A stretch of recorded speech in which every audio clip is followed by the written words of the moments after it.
शेतकरी मित्रांनो, राम राम. आपण नेहमी ऐकत आलोत की वातावरणात असणारं नत्र किंवा नायट्रोजन हे काही बॅक्टेरिया जे असतात म्हणजे जीवाणू हे आपल्या मातीत स्थिर करण्याचं काम करतात. तर मित्रांनो, ह्या व्हिडिओत मी तुम्हाला थोडक्यात सांगण्याचा प्रयत्न करतो की ही नायट्रोजन सायकल नेमकी चालते कशी आणि कुठल्या फॉर्ममधलं नत्र जे आहे ते आपल्या पिकांना सर्वाधिक लागू होतं याबद्दलची.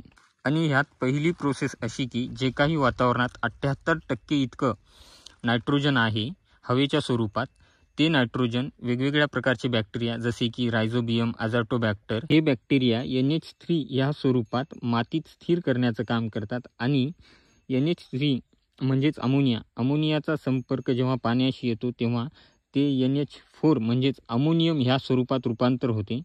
तर मित्रांनो, ह्यानंतरची प्रोसेस म्हणजे अमोनिफिकेशन.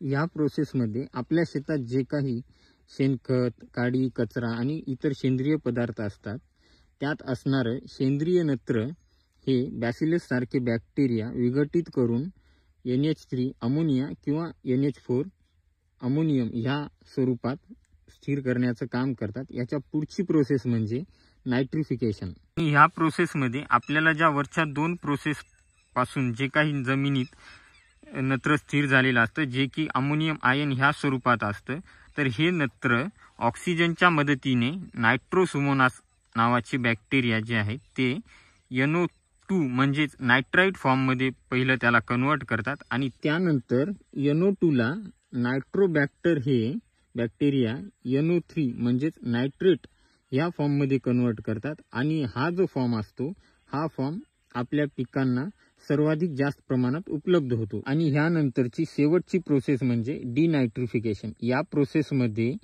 काही बॅक्टेरिया जे असतात ते समजा जर जमिनीतलं ऑक्सिजनचं प्रमाण जर कमी झालं असेल तर NO3 म्हणजेच नायट्रेट फॉर्ममध्ये असलेलं नायट्रोजनला परत N2 म्हणजेच वायू स्वरूपात परत हवेत सोडण्याचं काम करतात. तर मित्रांनो, ही झाली नायट्रोजन सायकलबद्दलची थोडक्यात माहिती. आवडल्यास व्हिडिओला लाईक आणि चॅनलला सबस्क्राईब करायला मात्र विसरू नका. धन्यवाद.